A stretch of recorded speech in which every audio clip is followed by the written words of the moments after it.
Good morning students.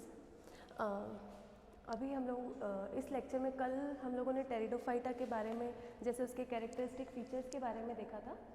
आज हम लोग उसके जो बचे हुए कैरेक्टरिस्टिक फीचर्स हैं उनके बारे में देखेंगे और उसके अलावा उसका जो भी एनाटॉमिकल स्ट्रक्चर्स होता है, एनाटॉमिकल स्ट्रक्चर्स यानी कि उसकी जो भी सेल्स इंटरनली जो प्लांट की जो इंटरनल स्ट्रक्चर्स होती है उनके बारे में बात करेंगे।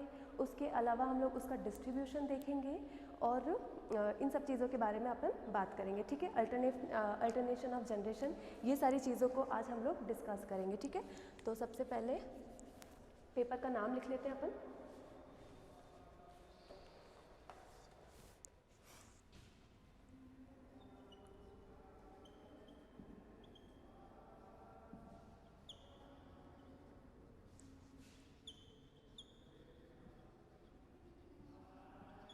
Pteridophyta gymnosperm and palaeobotany.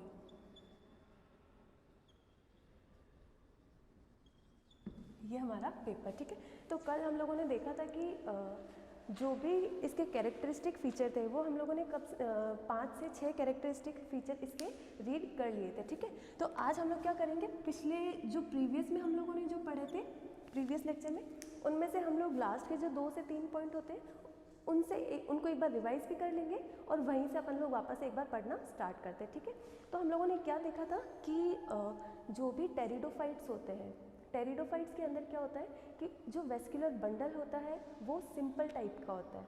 जैसे मैंने बताया था कंपैरिजन करके कि जो एंजियोस्पर्म प्लांट्स होते हैं, एंजियोस्पर्म प्लांट में जो भी वेस्कुलर बंडल होता है वो थोड़ा कॉम्प्लेक्स होता है और जो टेरिडोफाइटा होते हैं उनके अंदर जो वेस्कुलर सिस्टम होता है वो थोड़ा सिंपल टाइप का होता है। ये चीज़ें हम लोगों ने देखी थी। अब सिंपल क्यों होता है और एंजियोस्पर्म में कॉम्प्लेक्स क्यों होता है या फिर जिम्नोस्पर्म में उसके टेरिडोफाइटा के कंपैरिजन कॉम्प्लेक्स क्यों होता है, ये सारी चीज़ें भी अपन लोगों ने देख ली थी कि जो भी टेरिडोफाइट्स होते हैं बेसिकली जाइलम और फ्लोएम ये होते हैं अपने। ठीक है, कि जैसे जाइलम हो गया एंड फ्लोएम, ये दोनों हो गए थे कि ये दोनों मिलकर ही वेस्कुलर सिस्टम बना रहे हैं। अब जाइलम भी 4 कंपोनेंट से मिलकर बन रहा था, फ्लोएम भी 4 कंपोनेंट से मिलकर बन रहा था और वो चारों कंपोनेंट कौन कौन से थे ये चीज़ें हम लोगों ने देखी थी। लेकिन हम लोगों ने क्या देखा था कि जो भी टेरिडोफाइट्स होते हैं, टेरिडोफाइटा के अंदर अगर जाइलम और फ्लोएम सिंपल टाइप का है या फिर ये दोनों से मिलकर जो वेस्कुलर बंडल बन रहा है वो सिंपल टाइप का है, तो वो क्यों होता है? क्योंकि इसके अंदर 3 चीज़ें ही पाई जाती। दोनों के अंदर जो 4-4 कंपोनेंट होते हैं वो 4-4 कंपोनेंट प्रेजेंट ना होकर के सिर्फ 3-3 कंपोनेंट ही प्रेजेंट होते हैं। और एब्सेंट क्या चीज़ें होती है? इसके अंदर एब्सेंट होता है वेसल्स और इसके अंदर एब्सेंट होता है कंपेनियन सेल। ये दोनों चीज़ें जो होती है जाइलम और फ्लोएम के अंदर एब्सेंट होती है। इनकी एब्सेंस के कारण ही या फिर इनकी अनुपस्थिति के कारण ही हम लोग ऐसा बोलते हैं कि भाई इसमें जो वेस्कुलर सिस्टम होता है वो सिंपल टाइप का होता है। ठीक है, इसमें हो गया ये सिंपल टाइप का। ठीक है, ये चीज़ें हम लोगों ने कल, ये पॉइंट हम लोगों ने कल डिस्कस किया था। इसके बाद में हम लोग देखते हैं कि जितने भी जो टेरिडोफाइटा होते हैं, टेरिडोफाइट्स में क्या होता है कि जो दो जैसे अल्टरनेशन ऑफ जनरेशन पाया जाता है। अगर अल्टरनेशन ऑफ जनरेशन है तो अल्टरनेशन ऑफ जनरेशन या फिर पीढ़ी एकांतरण का मीन क्या होता है ना, ये चीज़ें भी देखी थी कि अगर कोई लाइफ साइकिल या फिर किसी प्लांट की लाइफ साइकिल या फिर हम लोग ऐसा बोल सकते हैं कि जैसे कोई प्लांट्स का कोई ग्रुप है, पर्टिकुलर कोई क्लास है, अगर एक क्लास के सारे ही मेंबर्स में किसी पर्टिकुलर प्लांट के सारे ही मेंबर्स में, सेम स्पीशीज़ के मेंबर्स में अगर 2 जनरेशन एक साथ हमको देखने को मिलती है तब हम लोग उसे बोलते हैं अल्टरनेशन ऑफ जनरेशन या फिर उसे हम लोग बोलते हैं पीढ़ी एकांतरण। ठीक है, अब इसमें हम लोगों ने देखा था कि वो 2 स्टेजेस कौन कौन सी होती है। तो जो फर्स्ट स्टेज थी उसको हम लोगों ने बोला था स्पोरोफिटिक स्टेज, स्पोरोफिटिक स्टेज, और जो सेकेंड स्टेज था उसको हम लोगों ने बोला था गैमेटोफिटिक स्टेज, गैमेटोफिटिक स्टेज। ठीक है, फिर मैंने ये बताया था कि जैसे जो स्पोरोफिटिक स्टेज होती है इससे क्या बनते हैं, जैसे स्पोर हो गए, गैमेटोफिटिक स्टेज इससे गैमेट हो गए, यानी कि इससे तो स्पोर बन गए। ठीक है, इससे जनरेट हुए हैं स्पोर्स और इससे जनरेट हुए हैं गैमीट्स। ठीक है, ये हो गए। अब जो भी स्पोर्स है या फिर जो स्पोरोफिटिक स्टेज है और जो गैमेटोफिटिक स्टेज है, उनको हैप्लॉइड और डिप्लॉइड इस बेसिस पे भी हम लोगों ने इनको देखा था कि जो स्पोरोफिटिक स्टेज होती है वो होती है डिप्लॉइड, जबकि जो गैमेटोफिटिक स्टेज होती है वो होती है हैप्लॉइड। यानी कि वेल प्लांट की वे लाइफ साइकिल या टेरिडोफाइटा ग्रुप के अंदर जितने भी प्लांट्स आते हैं उनके लाइफ साइकिल में डिप्लॉइड स्टेज और हैप्लॉइड स्टेज या फिर स्पोरोफिटिक स्टेज और गैमेटोफिटिक स्टेज दोनों एक अल्टरनेशन में एक के बाद एक देखने को मिलती है। इसीलिए हम लोग इसको बोलते हैं अल्टरनेशन ऑफ जनरेशन, यानी कि इससे तो ये वाली बनेगी और ये बनेगी, यानी कि एक साइकिल रिपीट हो रहा है। ठीक है, अगर स्पोरोफिटिक से गैमेटोफिटिक स्टेज बन रही है तो कहीं ना कहीं गैमेटोफिटिक स्टेज जो होती है वो स्पोरोफिटिक स्टेज में कन्वर्ट हो जाती है एक पर्टिकुलर टाइम पीरियड के बाद में। ये चीज़ें हो गई। इसके बाद में हम लोगों ने देखा था कि जो स्पोरोफिटिक स्टेज है उससे जो स्पोर्स बने हैं, ठीक है, ये स्पोरोफिटिक स्टेज है, इससे स्पोर्स का जनरेशन हो गया। अब ये जो स्पोर्स बने हैं ये स्पोर क्या करेंगे, इनका जर्मिनेशन होगा, इनका जर्मिनेशन होगा और ये जर्मिनेट करके क्या बनाएंगे, ये जर्मिनेट करके बनाएंगे गैमेटोफिटिक स्टेज को। ठीक है, जैसे स्पोरोफिटिक स्टेज है, स्पोर्स जनरेट हुए, स्पोर्स ने जर्मिनेशन किया, जर्मिनेशन के बाद में जब वो मैच्योर हुए या फिर जब जर्मिनेशन करके उन्होंने जो स्ट्रक्चर बनाना स्टार्ट किया वो स्ट्रक्चर को हम लोग बोलते हैं गैमेटोफिटिक स्टेज। और ये जो गैमेटोफिटिक स्टेज होती है या फिर जो स्पोर्स जर्मिनेट होकर के जो छोटी स्ट्रक्चर बनाते हैं उसे हम लोग बोलते हैं प्रोथैलस। प्रोथैलस, ठीक है। अब हम लोग देखते हैं कि ये जो प्रोथैलस होता है इसका नेचर क्या होता है। इसका नेचर होता है कि ये एक तो मल्टी सेल्यूलर नेचर शो कर सकता है,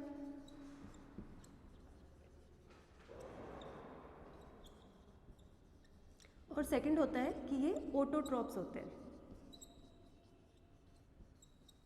मल्टी सेल्यूलर का मतलब यानी कि ये जो स्ट्रक्चर होती है ये एक से ज़्यादा सेल से मिलकर बनी होती है, जबकि ऑटोट्रोप का मतलब क्या होता है, ये अपने फूड के लिए किसी भी दूसरे ऑर्गेनिज्म पे या फिर किसी भी दूसरी चीज़ों पे ये डिपेंडेंट नहीं रहती, यानी कि ये फोटोसिंथेसिस के थ्रू अपना फूड फॉर्म करते हैं।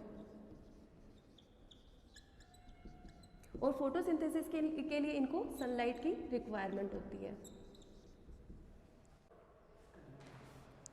तो इसके लिए इनको सनलाइट की रिक्वायरमेंट होती है। ठीक है, यानी कि मल्टी सेल्यूलर ऑर्गेनिज्म है ये एक तो, और एक इनको ऑटोट्रोप है, यानी कि इनको ये जो अपने फूड के लिए किसी भी लिविंग या किसी डेड चीज़ों पे ये डिपेंड नहीं करते हैं। ठीक है, ये कम्प्लीटली सनलाइट पे डिपेंड करते हैं और सनलाइट के थ्रू ये अपना फोटोसिंथेसिस का प्रोसेस करते हैं, यानी कि प्रकाश संश्लेषण की जो क्रिया होती है ये उसको डन करते हैं और उससे ये अपना फूड फॉर्मिंग का जो प्रोसेस होता है उसको कंप्लीट करते हैं। ठीक है, इतना हो गया।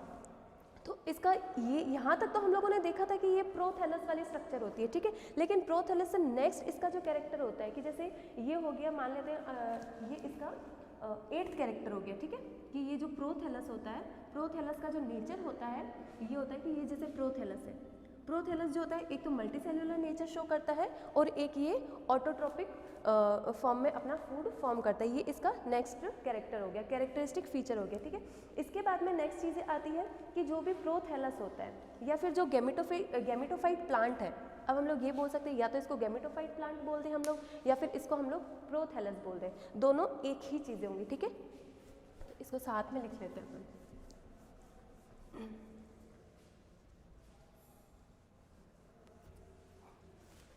जैसे ये गैमेटोफिटिक स्टेज है, इसको गैमेटोफिटिक प्लांट कर लेते हैं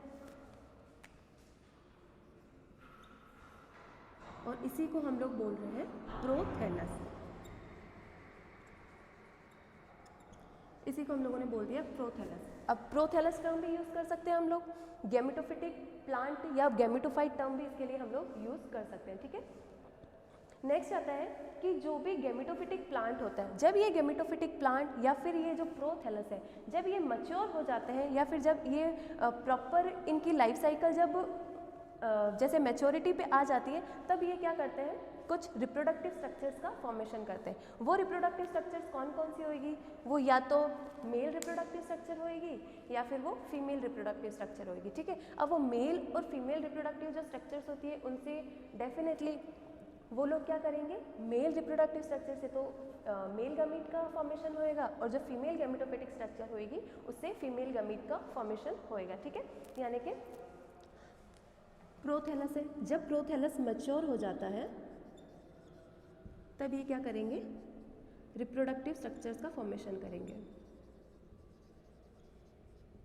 रिप्रोडक्टिव स्ट्रक्चर्स फॉर्म करेंगे, ठीक है। अब ये रिप्रोडक्टिव स्ट्रक्चर दो टाइप की होती है, दो टाइप कौन कौन से होंगे, एक तो होएगा मेल रिप्रोडक्टिव स्ट्रक्चर्स और एक होएगा फीमेल रिप्रोडक्टिव स्ट्रक्चर्स, ठीक है। मेल रिप्रोडक्टिव स्ट्रक्चर और फीमेल रिप्रोडक्टिव स्ट्रक्चर, ठीक है। अब जो मेल रिप्रोडक्टिव स्ट्रक्चर होती है उसका क्या नाम होता है, और जो फीमेल रिप्रोडक्टिव स्ट्रक्चर होती है उसका क्या नाम होता है, ये भी हमको पता होना चाहिए, क्योंकि धीरे धीरे हम लोग आगे बढ़ रहे हैं, तो ये सारी चीज़ें कॉम्प्लिकेटेड नहीं लगेगी, मे भी थोड़ा सा बोरिंग लग सकती है, बट एक बार पढ़ने के बाद कॉम्प्लिकेटेड नहीं लगेगा, ठीक है। तो जो मेल रिप्रोडक्टिव स्ट्रक्चर्स होती है उसको हम लोग बोलते हैं एंथ्रीडिया,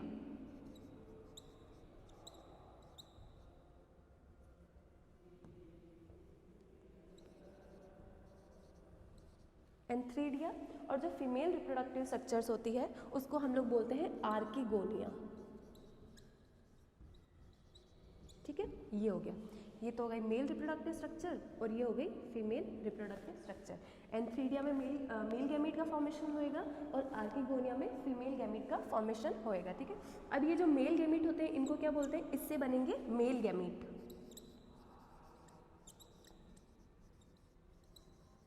और इससे बनेंगे फीमेल गैमीट,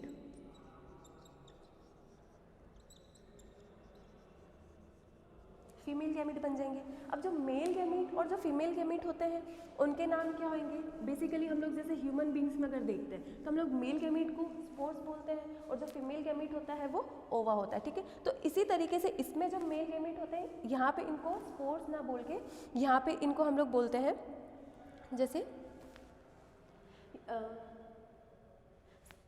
अभी तक पहले हम लोग यही देखते हैं कि इससे मेल गैमीट बनेगा और इससे फीमेल गैमीट बनेगा, ठीक है। तो जो मेल गैमीट होंगे इसको हम लोग बोलेंगे एंथ्रेजॉइड,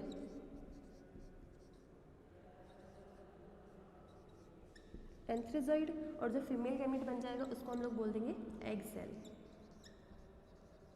ठीक है। ये हो गया।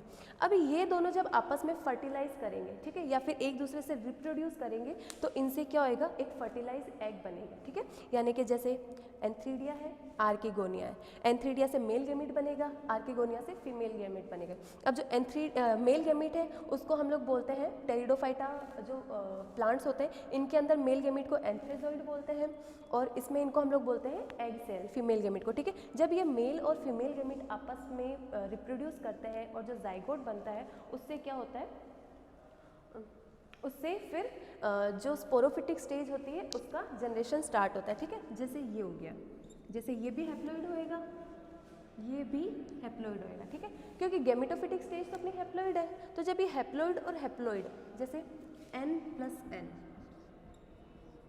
2n हो गया, और जो 2n जो स्टेज है उसको हम लोगों ने क्या बोल दिया, स्पोरोफिटिक स्टेज है।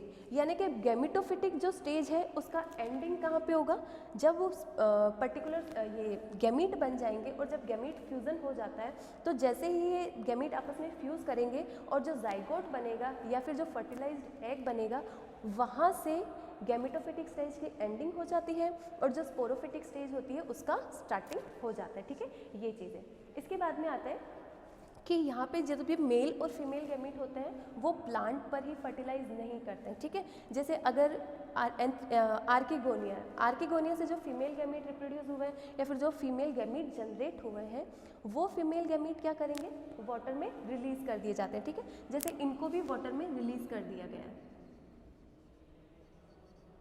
ठीक है। ये हो गया। इसके बाद में जो मेल गैमीट होते हैं इनको भी वाटर में रिलीज कर दिया जाता है,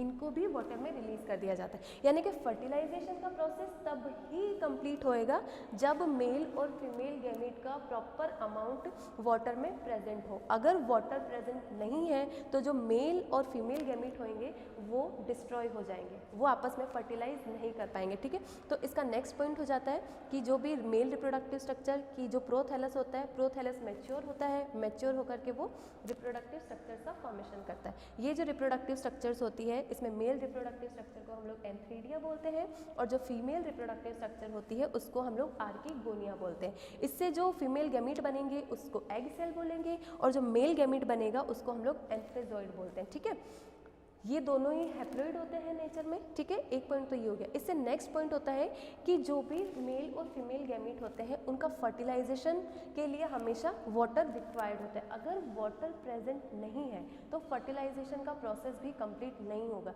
लेकिन अगर वाटर प्रेजेंट है तो नो डाउट फर्टिलाइजेशन सक्सेसफुली हो जाएगा। ठीक है, ये चीज़ें। और जैसे ही जाइगोट बनता है तो जब जाइगोट जर्मिनेट करता है, जैसे यहाँ पे देख लेते हैं कि जो मेल एंड फीमेल गैमेट है वो आपस में फर्टिलाइज करके जाइगोट का फॉर्मेशन करेंगे। जब ये जाइगोट जर्मिनेट करेगा या डेवलप होगा तो इससे कौन सी स्टेज बन जाएगी, क्योंकि जाइगोट जो है वो डिप्लॉइड है, ये हैप्लॉइड है, ये हैप्लॉइड है, तो इससे स्पोरोफाइट स्टेज का इनिशियल होगा। स्पोरोफाइट स्टेज स्टार्ट हो जाएगा। ठीक है, और जो गैमेटोफाइट स्टेज है वो वहीं पे एंड हो जाएगा। ठीक है, ये होगा। ये अभी तक के हो गए अपने सारे के सारे इसके कैरेक्टरिस्टिक फीचर। इसके बाद में हम लोग देखेंगे अब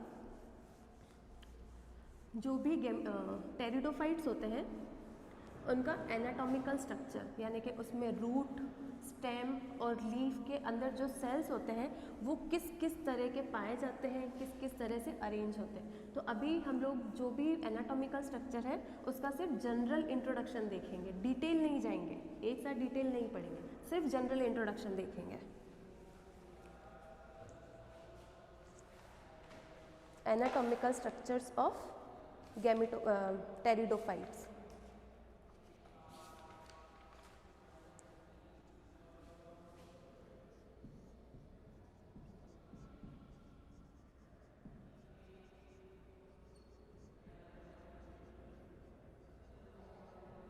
Anatomical structure of Pteridophyta.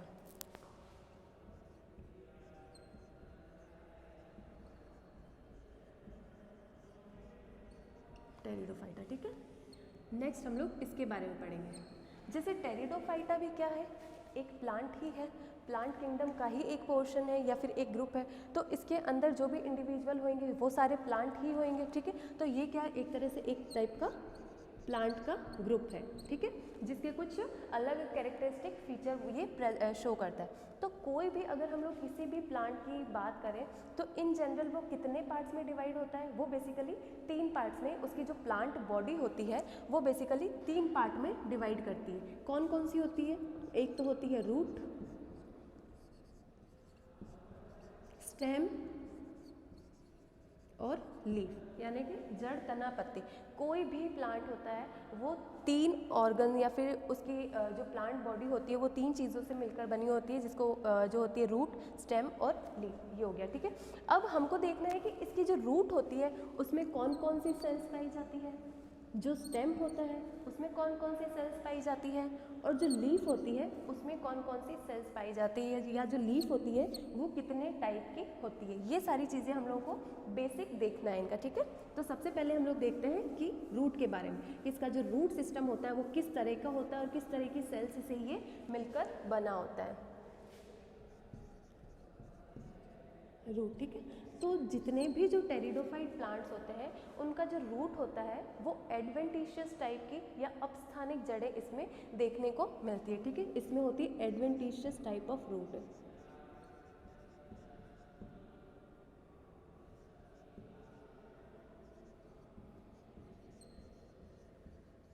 Adventitious type of root system इसमें देखने को मिलता है। ठीक है, ये हो गया कि इसमें एडवेंटिशियस टाइप की रूट्स या अपस्थानिक प्रकार की जड़ें इसमें देखने को मिलती है।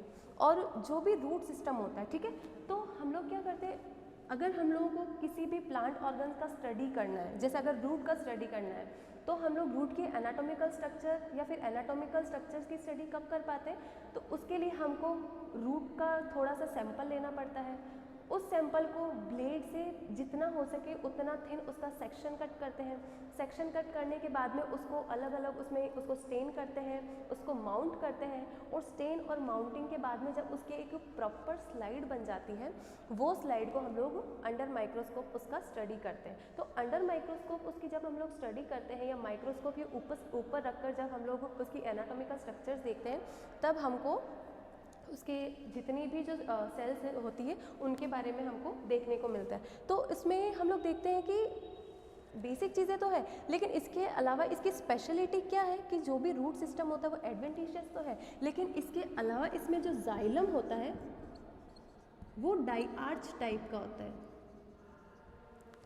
अब ये जाइलम भी मोनो आर्च, डाई आर्च इस टाइप के होते हैं, लेकिन इसके बारे में अभी हम लोग डिटेल नहीं देखेंगे। अभी सिर्फ आपको नाम पता होना चाहिए कि भाई जो जाइलम है वो डाई आर्च टाइप का नेचर शो करता है या फिर बिहेवियर शो करता है। ठीक है, डाई आर्च टाइप का होता है।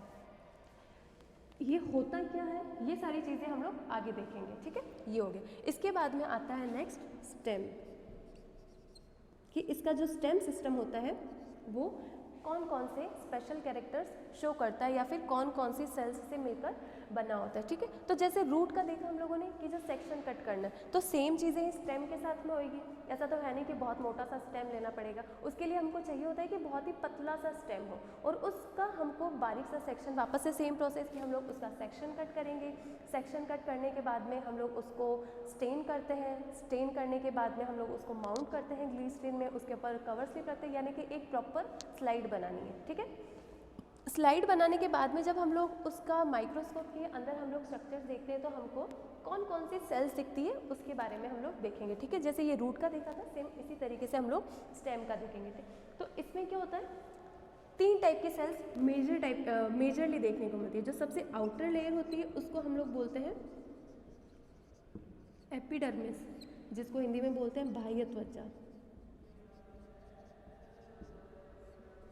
ठीक है, एपिडर्मिस, ये सबसे आउटर लेयर होती है। जो सबसे आउटर कवरिंग होती है स्टेम की, वो एपिडर्मिस होती है, यानी कि ये हो गई आउटर कवरिंग।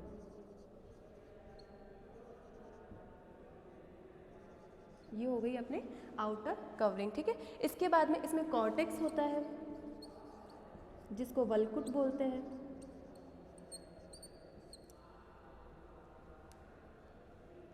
कॉर्टेक्स या वल्कुट। और जो थर्ड टाइप की सेल्स देखने को मिलती है वो होती है स्टील, जिसको बोलते हैं रंभ। ठीक है, जब भी प्रैक्टिकल पढ़ते हैं तो इनके जो सेल स्ट्रक्चर्स होती है उनके डायग्राम हम देखते हैं, तब हमको प्रॉपर पता चल जाता है कि कौन सी लेयर एपिडर्मिस है, कौन सी लेयर कॉर्टेक्स है और कौन सा लेयर स्टेल बनाता है। ठीक है, ये चीज़ें हो गई। इसके बाद में होता है कि इसका जो स्टेम होता है, स्टेम का जो वेस्कुलर सिस्टम होता है, ये चीज़ें वेस्कुलर सिस्टम के बारे में हम लोग ऑलरेडी देख चुके हैं कि वेस्कुलर सिस्टम किस टाइप का होता है और उसमें कौन कौन सी जो एलिमेंट होते हैं या फिर कौन कौन से टिश्यूज़ जो होते हैं वो एब्सेंट होते हैं। ये वेस्कुलर सिस्टम हम लोग किसका देख रहे हैं, स्टेम का वेस्कुलर सिस्टम देख रहे हैं। और स्टेम और ये जो जितनी भी एनाटॉमिकल स्ट्रक्चर है वो किसकी है, टेरिडोफाइटा की। टेरिडोफाइटा का जो वेस्कुलर सिस्टम है उसके बारे में हम लोग पहले ही डिस्कस कर चुके हैं, लगभग 2 से 3 बार मैं आप लोगों को ये चीज़ें एक्सप्लेन कर चुकी हूँ। ठीक है, तो आप लोगों के माइंड में आएगा कि वेस्कुलर सिस्टम जो है उसमें कौन सी चीज़ें एब्सेंट होगी। तो जो फर्स्ट एलिमेंट जाइलम में एब्सेंट होगा वो है वेसल्स। ठीक है, जो फर्स्ट एलिमेंट जाइलम में एब्सेंट है वो होगा वेसल्स। और जो सेकंड एलिमेंट है जो फ्लोएम में एब्सेंट होता है उसको बोलते हैं हम लोग कंपेनियन सेल।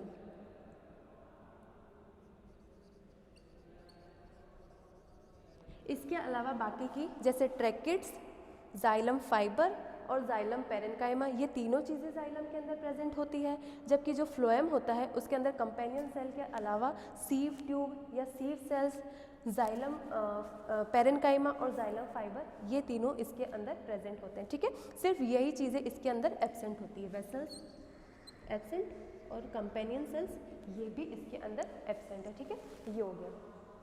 इसके बाद में नेक्स्ट आता है इसकी लीफ टाइप, कि इसमें जो लीव्स होती है वो किस तरह की लीव्स देखने को मिलती है।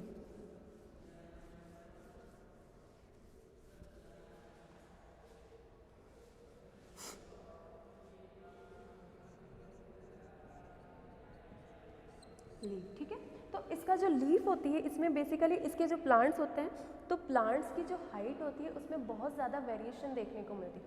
वेरिएशन कैसे देखने को मिलती है कि कुछ प्लांट तो ऐसे होते हैं, टेरिडोफाइटा का ही ग्रुप है जिसके कुछ प्लांट तो बहुत ज़्यादा छोटे होते हैं साइज़ में, और कुछ प्लांट ऐसे होते हैं जो कि बहुत ही ज़्यादा बड़े होते हैं।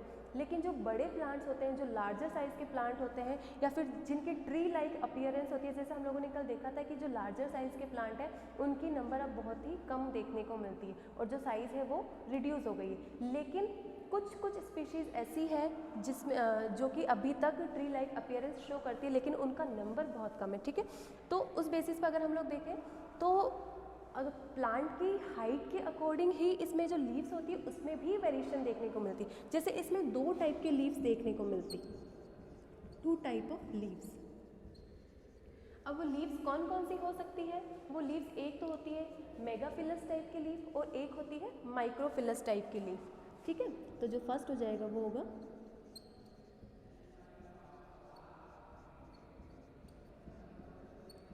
मेगाफिलस टाइप के लीफ और सेकंड है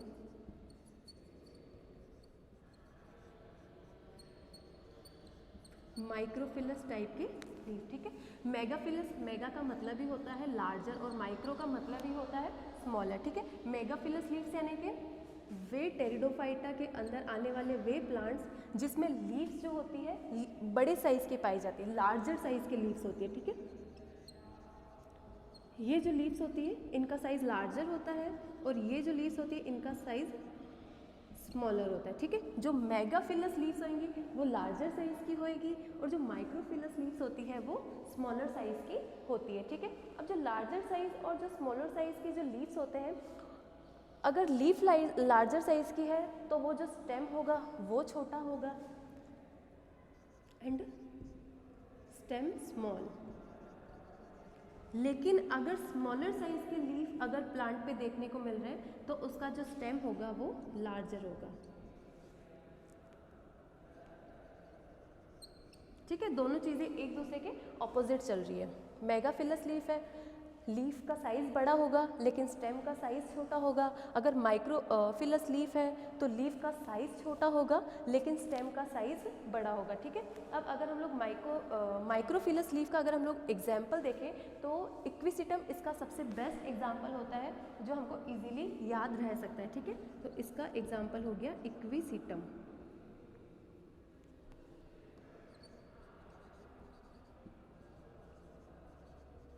इक्विसिटम, ठीक है, जो इक्विसिटम प्लांट होता है वो माइक्रोफिलस टाइप के लीव्स को शो करता है। ये तो हो गया इसमें लीफ टाइप की जो भी टेरिडोफाइटा होती है उसमें किस किस तरह की लीफ देखने को मिलती है और वो किस किस तरह के स्टेम पे प्रोड्यूस होती है या फिर उनका डेवलपमेंट होता है। ठीक है, अब आता है कि इसमें सेल्स कौन कौन सी पाई जाती है। बेसिकली हमको पता है कि जो लीव्स होती है उसमें बेसिकली 2 से 3 टाइप के टिश्यूज़ देखने को मिलते हैं। एक तो होते हैं स्टोमेटा जिनको हम लोग छिद्र बोलते हैं या रोम छिद्र। ठीक है, जिनके थ्रू गटेशन का प्रोसेस भी होता है, जिनके थ्रू इवेपोरेशन का प्रोसेस भी होता है। ठीक है सॉरी, जिनके थ्रू सिर्फ इवेपोरेशन का प्रोसेस होता है, गटेशन का प्रोसेस स्टोमेटा के थ्रू नहीं होगा, वो लेंटिसेल्स के थ्रू होता है। ठीक है, एक तो हो गया स्टोमेटा।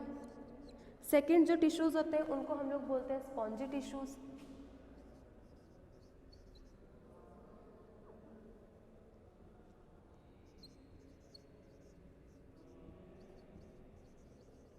स्पॉन्जी टिश्यूज़ हो गए।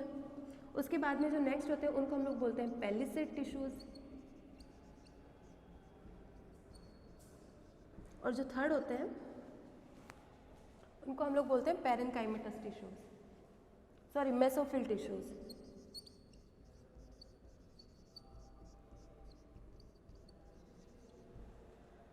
और ये जितने भी टिश्यूज़ होते हैं इन सब में जैसे स्पॉन्जी टिश्यूज़, इनके अंदर क्या होता है, जो इंटरसेल्यूलर गैप होता है यानी कि दो सेल्स के बीच का जो गैप होता है वो ज़्यादा देखने को मिलता है, ठीक है। तो ये जो सेल्स होती है ये बेसिकली इस तरह से अरेंज होती है, ठीक है। तो इनके बीच में ये जो गैप है ना, ये एक सेल ये है और एक सेल ये है, तो इन दोनों सेल्स के बीच का जो गैप है उसी को हम लोग बोलते हैं इंटरसेल्यूलर स्पेस। यानी कि जितने भी जो स्पॉन्जी टिश्यूज़ होते हैं उसमें ये इंटरसेल्यूलर स्पेस देखने को मिलता है, जबकि जो पेलिसेड टिश्यूज़ होते हैं उनमें ये इंटरसेल्यूलर जो स्पेस होता है वो हमको देखने को नहीं मिलता, यानी कि वो बहुत ही कॉम्पैक्टली एक दूसरे के साथ अरेंज रहते हैं। अब कॉम्पैक्टली अरेंज कैसे रहते हैं, जैसे ये टिश्यूज़ है ना, तो ये इस तरीके से ये अरेंज होते हैं, ठीक है। यानी कि इसमें किसी भी तरह का इंटरसेल्यूलर स्पेस देखने को नहीं मिलेगा। सेल्स जो होती है एक दूसरे से बहुत ही क्लोजली अरेंज रहती है और बहुत ही कॉम्पैक्टली अरेंज रहती है, ठीक है। ये हो गया। थर्ड होता है मेसोफिल टिश्यूज़, ठीक है। सबसे पहले मेसोफिल टिश्यूज़ आते हैं, फिर पेलिसेड टिश्यूज़ अरेंज होते हैं और उसके बाद में स्पॉन्जी टिश्यूज़ अरेंज होते हैं, ठीक है। ये हो गया। अब इसमें जो भी मेसोफिल टिश्यूज़, पेलिसेड और जो स्पॉन्जी टिश्यूज़ होते हैं इनके अंदर क्लोरोफिल पिगमेंट पाया जाता है। ये जो तीनों ही टिश्यूज़ होते हैं या फिर तीनों टाइप की जो सेल्स होती है इसके अंदर हमको क्लोरोफिल पिगमेंट देखने को मिलता है। क्लोरोफिल पिगमेंट ड्रॉपलेट्स के जैसे ये स्पॉन्जी टिश्यूज़ का हम लोग देखते हैं,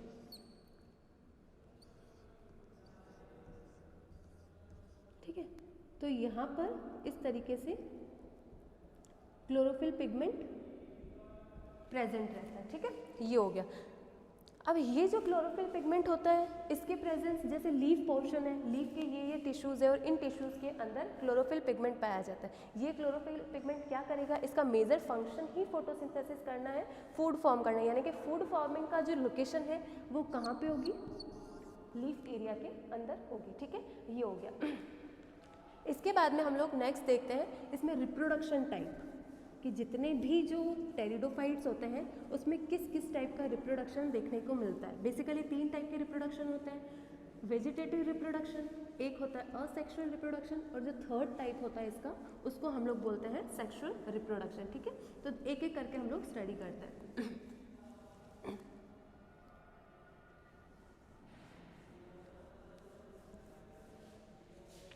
नेक्स्ट आता है रिप्रोडक्शन टाइप।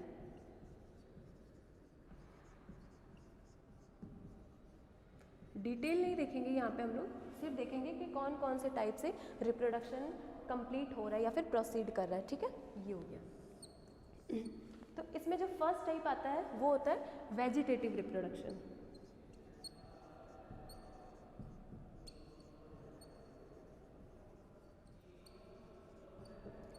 और जो सेकंड होगा वो होगा असेक्सुअल रिप्रोडक्शन।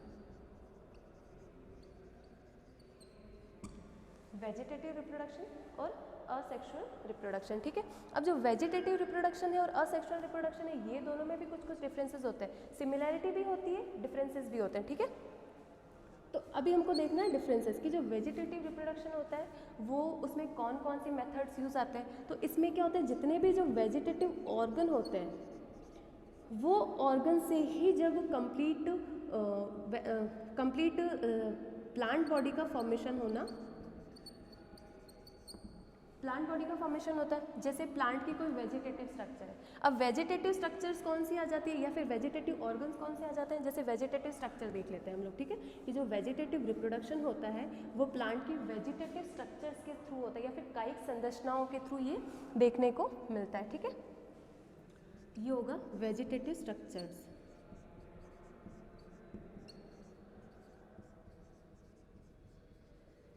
और ये वेजिटेटिव स्ट्रक्चर के अगर हम लोगों को एग्जाम्पल देखने हैं तो एग्जाम्पल्स क्या क्या होंगे, जैसे फ्रेगमेंटेशन हो गया,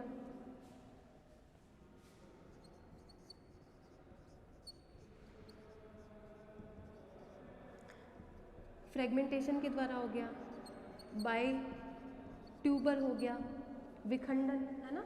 जैसे अगर थैलस पोर्शन है तो अगर वो छोटे छोटे फ्रेगमेंट्स में अगर डिवाइड हो जाता है, जैसे हम लोग अमीबा में देखते हैं, है ना, कि अमीबा का जो बॉडी होती है या फिर उसकी जो भी कायिक संरचना होती है, अगर उसको हम लोग 2 पार्ट में या फिर 3 पार्ट में अगर हम लोगों ने उसको डिवाइड कर दिया है, तो जितने फ्रेगमेंट्स में उसको डिवाइड करेंगे उतने ही फ्रेगमेंट से नए बॉडी का फॉर्मेशन हो जाएगा या फिर नए अमीबा का फॉर्मेशन हो जाएगा। ये तो बहुत ही बेसिक एग्जांपल है जो सबको पता है। तो फ्रेगमेंटेशन में भी सेम चीज़ें होती है कि अगर कोई थैलस है या फिर कोई प्लांट बॉडी का पोर्शन है, अगर हमने उसको डिवाइड कर दिया है तो उससे उतने ही नए स्ट्रक्चर्स का फॉर्मेशन हो जाता है। इसके बाद में आता है ट्यूबर।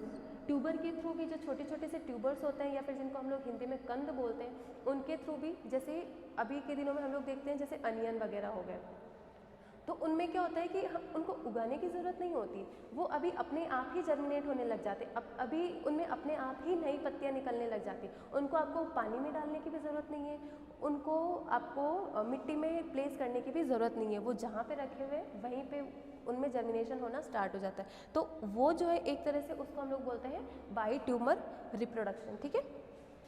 इसके बाद में नेक्स्ट आता है जिसको हम लोग बोलते हैं बडिंग के थ्रू या फिर adventitious buds bye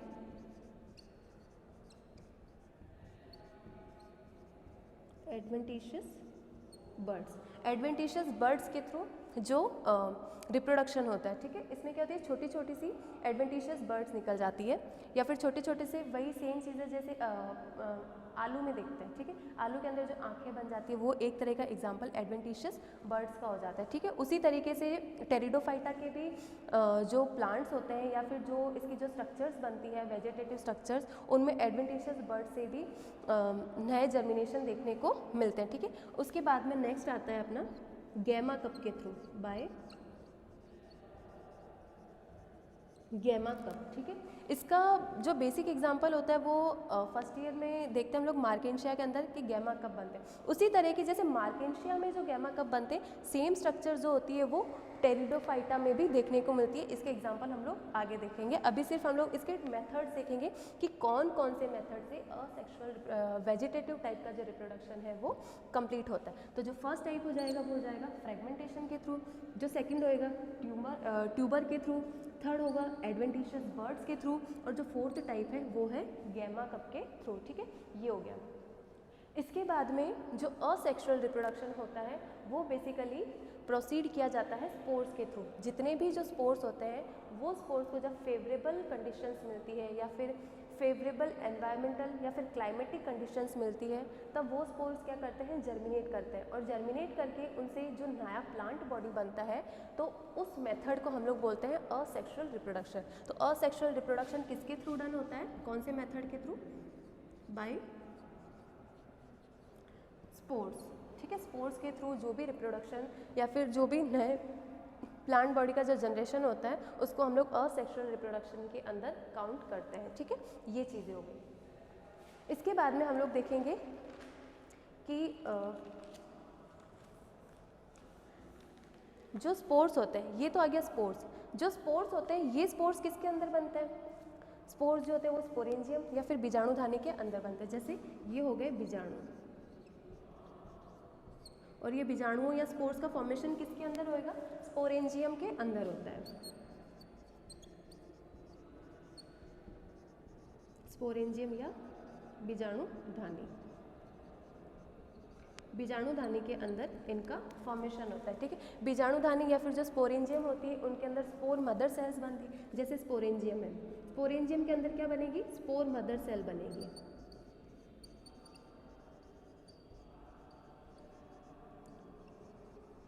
spore mother cells बनती है। ये स्पोर मदर सेल्स से क्या होएगा, इनमें मियोसिस डिवीजन होता है। जो स्पोर मदर सेल होती है इनमें मियोसिस डिवीजन होता है। मियोसिस यानी कि अर्धसूत्री विभाजन होएगा, ठीक है। मियोसिस का मतलब अर्धसूत्री विभाजन, यानी कि अगर spore mother cell diploid nature की है तो मियोसिस के थ्रू ये हैप्लॉइड बन जाएगी, है ना। तो मियोसिस होएगा और हैप्लॉइड स्ट्रक्चर्स बन जाएगी, ठीक है।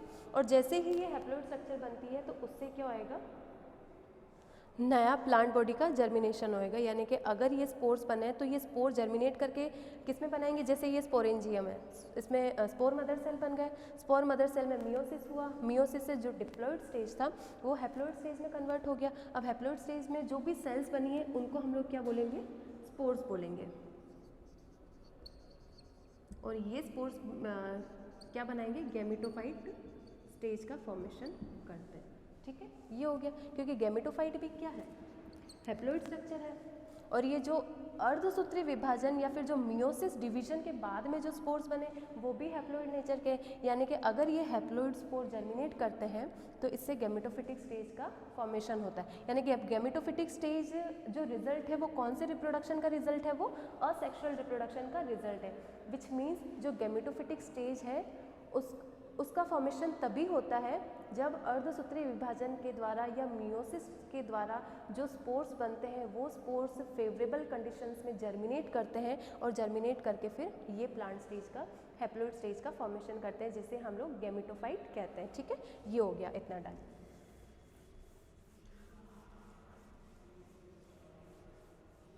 इसके बाद में हम लोग देखेंगे इसका डिस्ट्रीब्यूशन, कि जो भी टेरिडोफाइट प्लांट होते हैं वो कौन कौन से किस टाइप के एरियाज में वो देखने को ज़्यादा मिलते हैं, या फिर किस तरह की एनवायरमेंटल कंडीशंस या क्लाइमेटिक जो कंडीशंस होती हैं वहाँ पे इनकी प्रॉपर ग्रोथ होती है।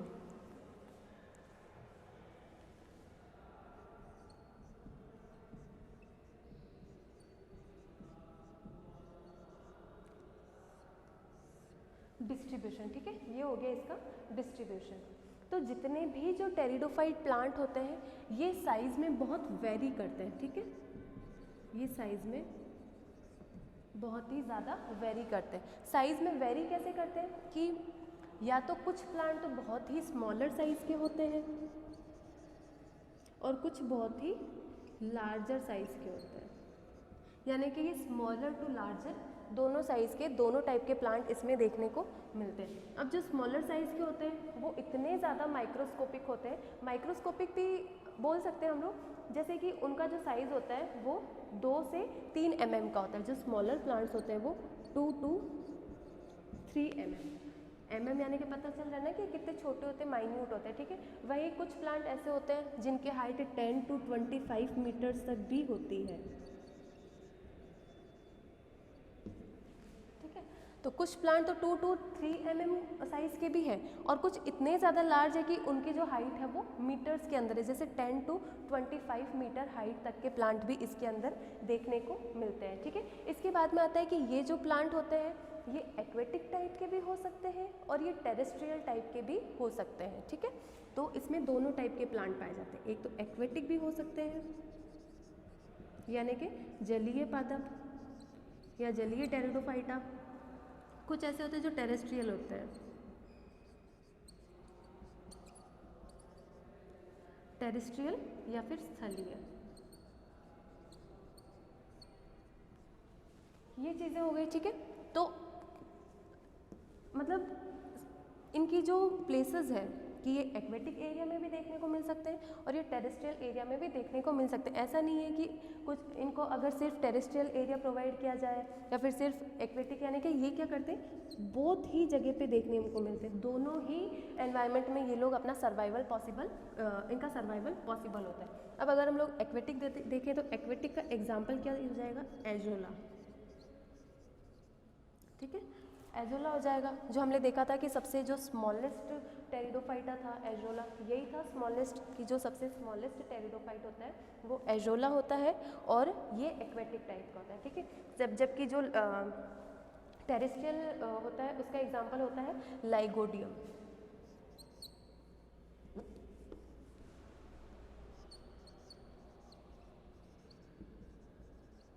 जो टेरेस्ट्रियल हैबिटेट पर अपना लाइफ साइकिल कंप्लीट करता है। एजोला एक्वेटिक हैबिटेट में अपना लाइफ साइकिल कंप्लीट करता है, जबकि जो लाइगोडियम है ये टेरेस्ट्रियल हैबिटेट में अपना लाइफ साइकिल को कंप्लीट करता है। ठीक है, ये हो गया। इसके बाद में देखते हैं कि जितने भी जो टेरिडोफाइट प्लांट होते हैं वो बेसिकली डैम्पिंग एरियाज़ में पाए जाते हैं। डैम्पिंग एरिया कौन से होते हैं, डैम्पिंग एरियाज़ हो गए या फिर वो एरियाज़ जहाँ पे बहुत ज़्यादा नमी होती है। नमी वाले स्थानों पे टेरिडोफाइटा की जो ग्रोथ होती है वो बहुत ज़्यादा देखने को मिलती है, या डैम्पिंग एरिया ही इनके लिए सूटेबल एनवायरनमेंट प्रोवाइड करते हैं, ठीक है। तो जो टेरिडोफाइटा होते हैं वो कहाँ पे देखने को मिलते हैं हमको, वो मिलते हैं हमको डैम्पिंग एरियाज़ में, ठीक है। जितने भी डैम्पिंग एरियाज़ होते हैं, अब ऐसा नहीं है कि सारे डैम्पिंग एरियाज़ में, इनके भी एक होता है ना कि कुछ पर्टिकुलर प्लांट होते हैं जिनकी पर्टिकुलर जगह होती है वो वहीं पे उग पाते हैं, उनको अगर हम लोग कहीं से कहीं ले जाके उनको प्लेस कर दे तो वो प्लांट वहाँ पे सरवाइव नहीं कर पाते हैं और वो वहीं पे बर्न हो जाते हैं या फिर वहीं पे उनकी डेथ हो जाती है, ठीक है। तो इसके लिए जो टेरिडोफाइटा के लिए जो सूटेबल एरियाज़ होते हैं वो होते हैं डैम्पिंग एरियाज, ठीक है। इसके अलावा ये लोग ट्रॉपिकल एरियाज़ में भी देखने को मिलते हैं, डैम्पिंग एरियाज़ हो गए। उसके अलावा जो ट्रॉपिकल एरियाज़ होते हैं उष्णकटिबंधीय इलाके, वहाँ पे ट्रॉपिकल एरियाज या फिर उष्ण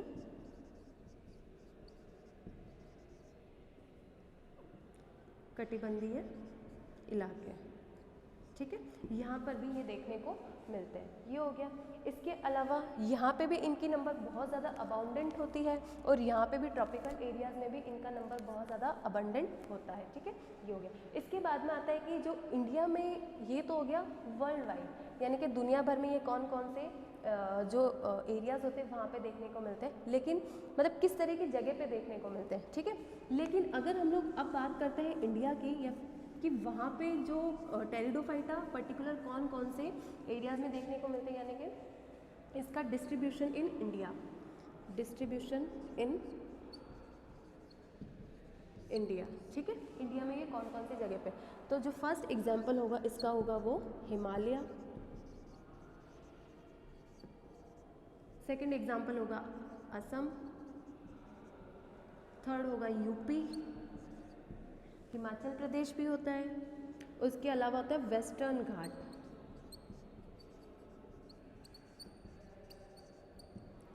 इन जगहों पर ये सबसे ज़्यादा टेरिडोफाइट प्लांट देखने को अभी भी, अगर इनका जितना भी नंबर है, टेरिडोफाइट की जितनी भी नंबर अभी प्रेजेंट है या फिर जो भी ग्रुप अभी प्रेजेंट है वो भारत में या फिर इंडिया में इन जगहों पे देखने को मिलते हैं। यहाँ पे इनकी जो नंबर है वो अबंडेंट होती है, या फिर जितना भी इनका नंबर होता है, जो भी लिमिटेड अमाउंट है, लिमिटेड नंबर है, वो सिर्फ इन्हीं एरियाज़ में देखने को मिलता है, ठीक है, ये हो गया। इसके बाद में हम लोग देखते हैं इसमें अल्टरनेशन ऑफ जनरेशन का जो कंप्लीट फिनोमिना है उसका एक रफ डायग्राम भी देखेंगे साइकिल फॉर्म में, तो पता रहेगा कि कौन सी स्टेज कब किस में कन्वर्ट हो रही है और कौन सा स्टेज किस में कन्वर्ट हो रहा है। जो गैमेटोफाइट स्टेज है वो किस तरीके से स्पोरोफाइट बना रहा है और जो स्पोरोफाइट स्टेज है वो किस तरीके से गैमेटोफाइट बना रहा है।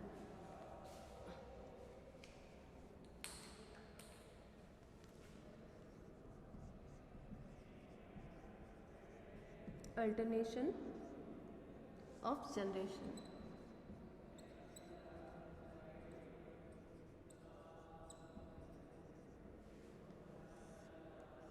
अल्टरनेशन ऑफ जनरेशन यानी पीढ़ी एकांतरण।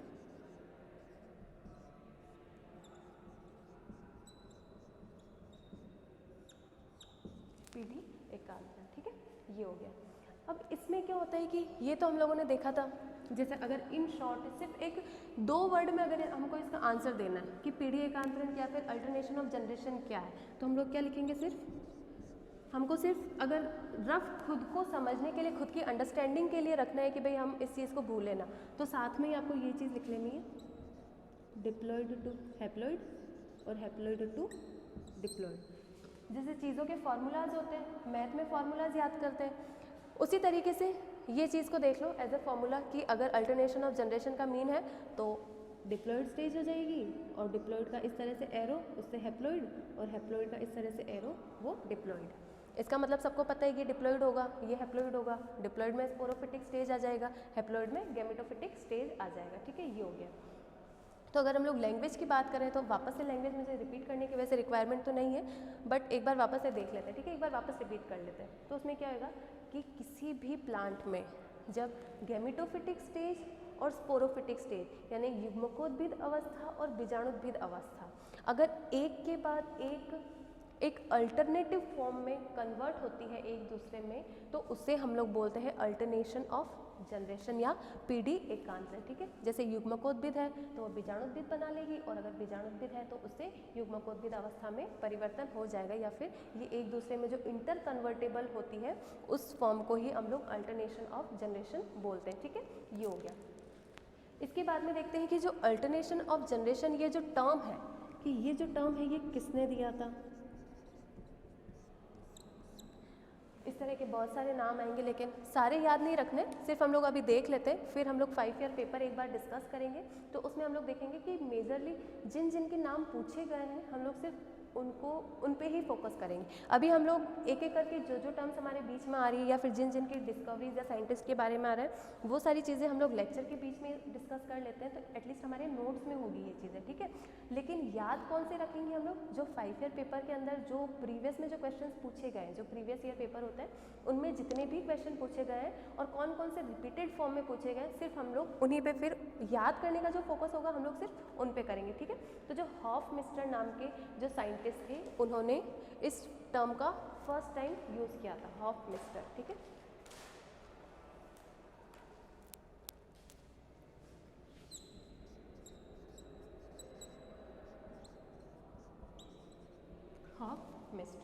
हॉफमिस्टर नाम के जो साइंटिस्ट थे उन्होंने इस टर्म का फर्स्ट टाइम यूज़ किया था, ठीक है। ये हो गया। इसके बाद में हम लोग देखते हैं कि जो टेरिडोफाइटा है, अब ये इसका डोमिनेंट हो गया। इसका जो डोमिनेंट जनरेशन होता है वो कौन सा होता है, स्पोरोफाइट होता है।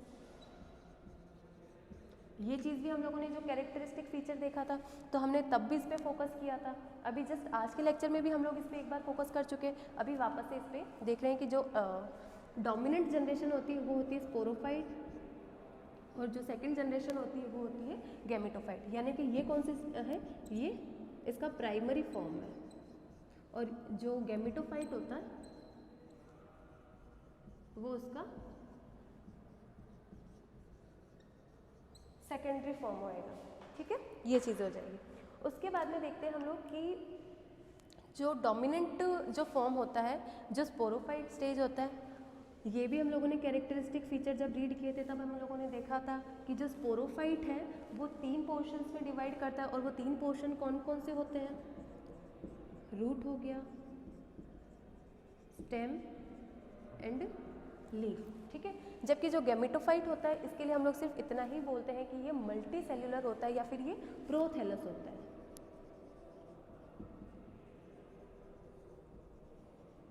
ये मल्टी सेल्यूलर होता है, ठीक है। ये हो गया। इसके बाद में नेक्स्ट देखते हैं कि जितने भी जो टेरिडोफाइट प्लांट होते हैं उसमें 2 टाइप की स्पोरेंजियम देखने को मिलती है। स्पोरेंजियम यानी कि बीजाणुधानी, स्पोरेंजियम यानी कि जिसमें स्पोर्स का जनरेशन होता है, जिसमें स्पोर्स का डेवलपमेंट होता है। स्पोर्स डेवलपमेंट जिस पर्टिकुलर टिश्यू में होता है उस टिश्यू के लिए हम लोग वर्ड यूज़ करते हैं स्पोरेंजियम, या फिर उसे हम लोग बोलते हैं बीजाणुधानी, ठीक है। तो इसमें बेसिकली जितने भी जो स्पोरोफाइट प्लांट होते हैं उसमें 2 टाइप के स्पोरेंजियम का डेवलपमेंट होता है। अब वो जो स्पोरेंजियम होती है वो कैसी होती है, जैसे 2 टाइप की स्पोरेंजियम है तो वो कौन कौन से टाइप होंगे, जैसे 2 type of sporangium form,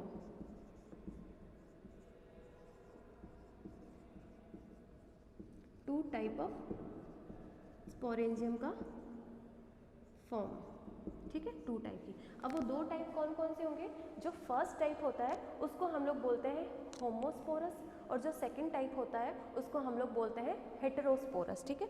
first कौन सा हो जाएगा, होमोस्पोरस,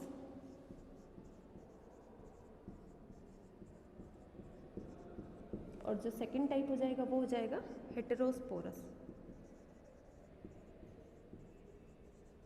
ठीक है। ये हो गया। अब होमोस्पोरस और हेटेरोस्पोरस इनका क्या मीन हो गया कि जितने भी जो होमोस्पोरस का मतलब होता है जिसमें एक ही टाइप के स्पोर्स बनेंगे, यानी कि सिंगल टाइप ऑफ स्पोर्स का फॉर्मेशन होता है, जबकि जो हेटेरोस्पोरस होता है उसमें 2 टाइप के स्पोर्स का फॉर्मेशन होगा, 2 टाइप ऑफ स्पोर्स का फॉर्मेशन होगा,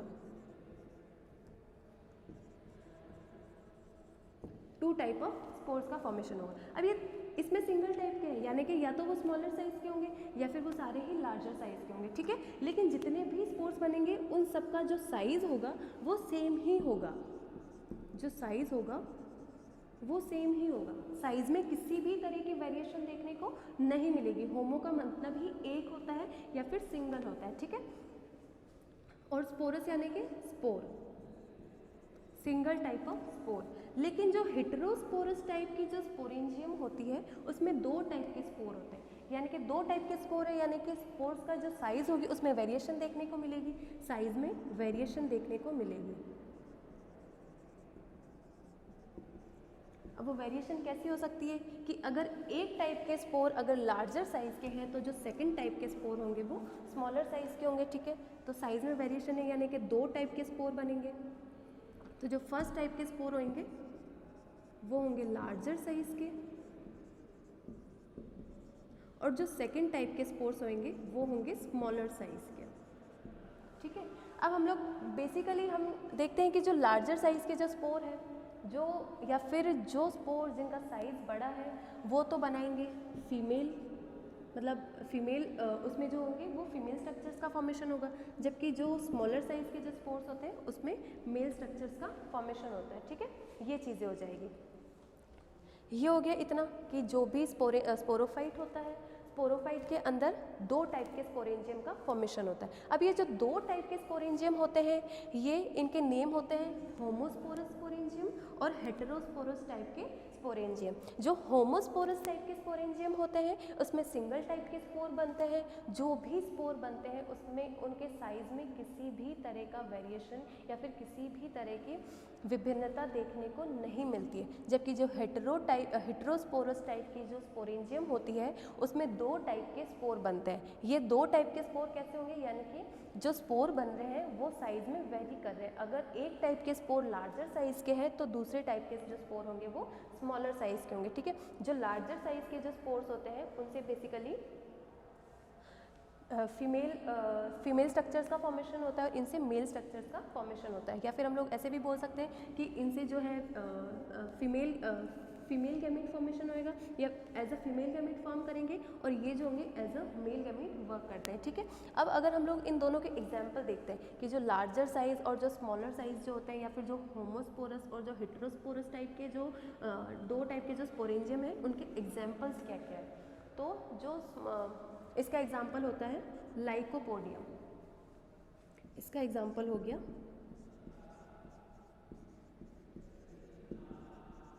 लाइकोपोडियम, और इसका एग्जाम्पल हम लोग देखेंगे मार्सिलिया।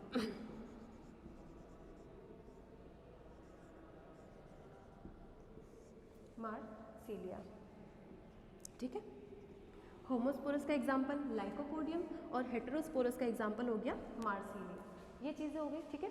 इसके बाद में हम लोग एक रफ डायग्राम बना के देखेंगे कि जो अल्टरनेशन ऑफ जनरेशन है एक्चुअल में वो किस तरीके से एक दूसरे में जो दोनों फॉर्म होती है वो किस तरह से एक दूसरे में इंटर कन्वर्टेबल होती है, ठीक है।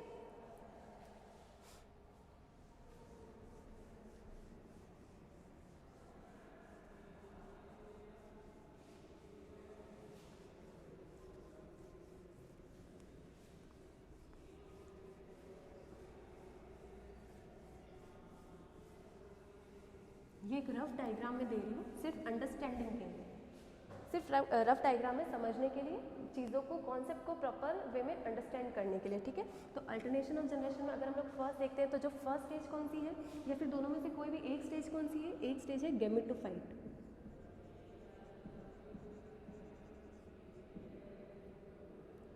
गैमेटोफिटिक स्टेज, और एक हो जाएगी स्पोरोफिटिक स्टेज।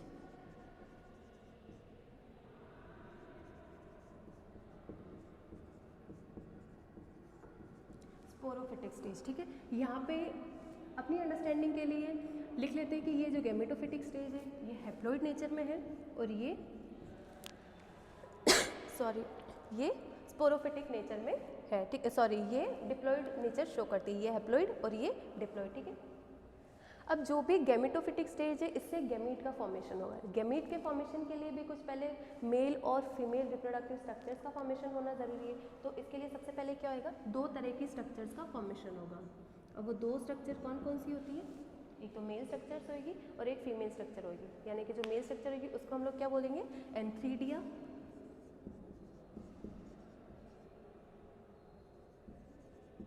एंथ्रीडिया, एक हो जाएगा आर्किगोनिया। ठीक है, अब ये जो एंथ्रीडिया है ये भी हैप्लॉइड ही होगी। अब ये जो एंथ्रीडिया से क्या बनेंगे, एंथ्रेजॉइड बनेंगे।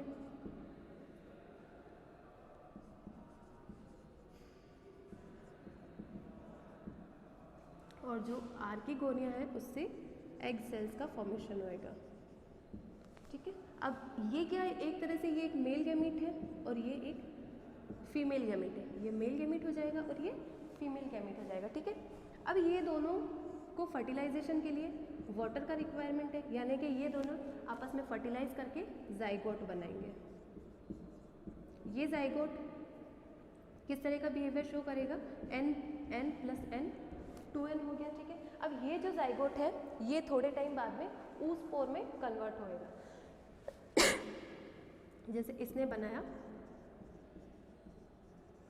oospore, ये भी डिप्लॉइड नेचर का है, यानी कि जो गैमेटोफिटिक स्टेज है वो तो गैमीट फॉर्मेशन पे ही स्टॉप हो जाती है।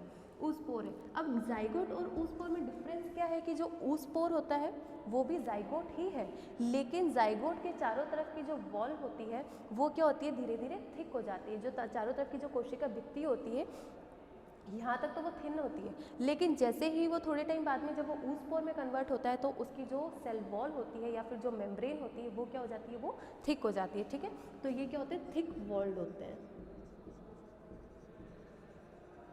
दोनों में सिर्फ इतना ही डिफरेंस है कि ये थिन वॉल्ड है जबकि ये थिक वॉल्ड होते हैं। ठीक है, इसके बाद में थिक वॉल्ड जाइगोटी, इसके बाद में ये जो oospore है ये मैच्योर होएगा और मैच्योर होकर के ये क्या बनाएगा, इसने बना दिया है स्पोरोफाइट, स्पोरोफिटिक स्टेज बना दिया। ठीक है, अब ये जो स्पोरोफिटिक स्टेज है इसमें क्या बनेंगे, इसमें स्पोरेंजियम बनेंगे।